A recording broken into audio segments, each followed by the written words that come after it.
Hey everybody, thanks for watching again. I know it's been a while, have not made a YouTube video for like 10 months or something along those lines, so I'm sorry. I know it's I've not been there, but I plan to start making new videos again. Just a real quick introduction for those who are not familiar with me. My name's Jake Burdett. I'm a 20-year-old political science major at Salisbury University, originally from Howard County, but now I'm a student here on the lower shore of Maryland. Heavily involved with the local progressive movement and statewide progressive movement. And I just want to kind of make videos about Maryland state politics because a lot of interesting stuff goes on that no one really covers it, at least not in like a digital video form on YouTube. It's kind of an untapped market. So yeah, I plan to start making videos more frequently again. Hopefully I actually stick to it this time. But yeah, so I guess I wanted to make a video about the election results today, from this past Tuesday, cover kind of what the races in the lower shore and in the state looked like. But before I get into that, I should probably explain why I haven't made videos for the last 10 months. So if you watch my last videos that I did make all that time ago, you probably know I was running for Democratic Central Committee of Wacomico County, basically the county level Democratic Party leadership is what I ran for. And that was because you only run against other Democrats. It's over after the primary, so I was pretty busy up until June 26th, which is why I didn't make videos all that time. And then after, and by the way, I won. Happy to announce that I won the race along with, it's a 8-person committee, so it's not like I'm the only one that won. But I won nonetheless, and I am now the vice chair of the Democratic Central Committee in Wacomico County. So that's what occupied my time up till June. And then after June, starting in July, I actually became the campaign manager for a guy named Dr. Kirkland Hall, a progressive who ran for state delegate down here on the lower shore in District 38A, which is like all of Somerset County and parts of Worcester County. So that's kind of what took my time from July until Election Day a couple days ago. But now that that's all over with, I finally have some time to make more videos. So I guess that's a good transition, since I wanted to talk about the election anyways. I could talk about, start with how my election with Kirkland went. So I am not happy to announce that we unfortunately lost our race, and that was really hard on me, just because we worked really hard for months, getting a bunch of volunteers, trying to mobilize the community, get them excited, but we still ended up losing, and it was not nearly as close as I would have liked. I've got the election results up here now. Kirkland got 5,578 votes, and Charles Otto, the Republican incumbent who Kirkland was running against, got 8,209 votes, so 5,578 to 8,209.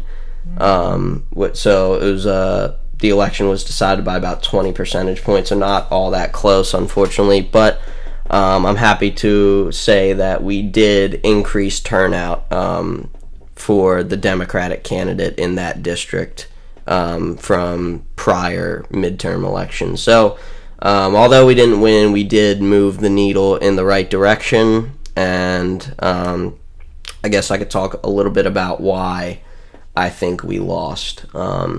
So some people might say, oh, you lost because Kirkland was running on an unapologetic platform, unapologetically progressive platform, I should say, of Medicare for all, a living wage, so if you work 40 hours a week, you could pay your bills, tuition-free public college, legalizing marijuana. He ran on all these, very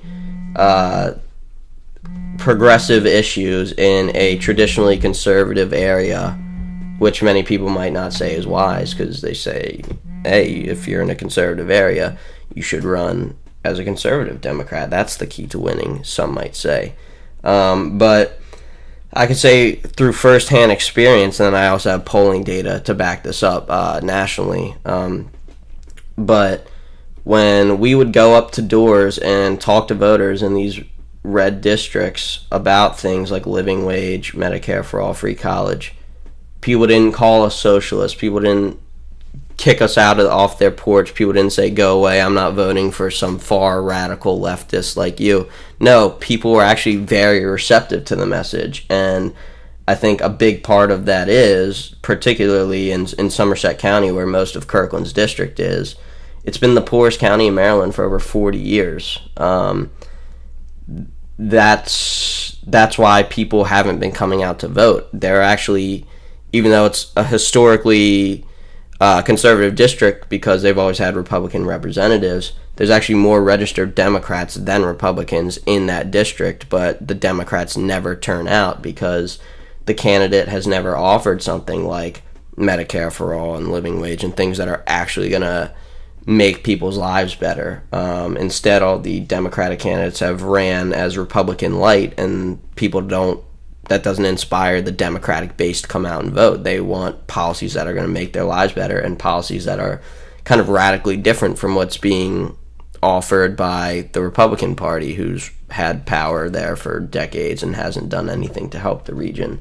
So if you're just going to run on the same platform as the Republican Party, why would anyone vote for you? But nonetheless, even with the progressive platform, we did win we did lose despite getting really positive reception at the doors. So because we got the positive reception about the policy, I don't think his progressiveness or his policies have anything to do with why we lost. I think it was just, well, one, it's hard to get people to believe you when you offer them all these great things because, like I said, it has been Republican controlled for over 40 years. It has been the poorest county for over 40 years. So it's hard to make people believe that there's actually hope for change when they've been disenfranchised for decades. So that was one big obstacle, is even when we would talk to people and they would like what we had to say, that doesn't necessarily equate to a vote, unfortunately, just because, hearing an appealing platform versus actually going out to vote and having belief that not only is this platform good, but it can win in this area, those are two different things. So we just didn't make enough contacts with voters, didn't talk to enough people, didn't make repeated contacts with voters so that we made sure not only do you like our platform, but you were definitely going to go out and vote on November 6th. And then the other big aspect of it is just the incumbent advantage that Charles Otto has, and that's in every race the incumbent has a massive advantage, and just because of name recognition alone, and especially in a rural area where not that many people come out to vote, having that name recognition can be huge. So that's why I think we lost Kirkland's race, unfortunately, was just because of even with our great platform that did appeal to people, when you have an area that's been forgotten about for that long, for decade after decade after decade, you're not going to be able to change things overnight in just one election cycle. But like I said, we did increase turnout from what it's been historically. So we are moving the needle in the right direction. I think there's a lot of hope for Somerset County if we can continue to run strong progressive candidates like Kirkland, like Deborah Cook Nisley, who ran for county commissioner and also lost, unfortunately. But we're making small progress, but progress nonetheless. I'll take small victories when we can get them. And I think if we continue to organize in Somerset County during the off years, then we can really build a movement that will be able to start winning some elections there in due time.